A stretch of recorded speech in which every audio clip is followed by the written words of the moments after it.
haqiqatda hayotda bo'lgan. Biz hozir Andijon shahri Asakaga kelganmiz. U yerda Erkin aka degan odam bo'lgan, ya'ni o'sha haqiqiy Asadbek, ana o'sha odam bo'lgan.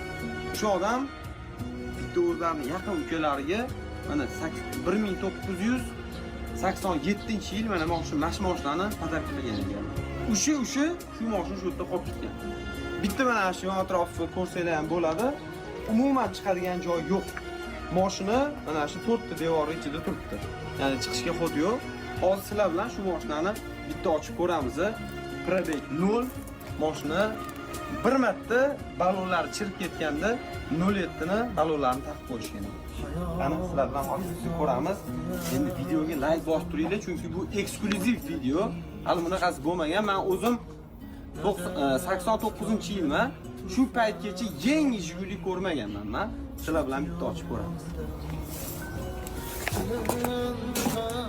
Shanglari ham o'ziniki. 37 yillik shang.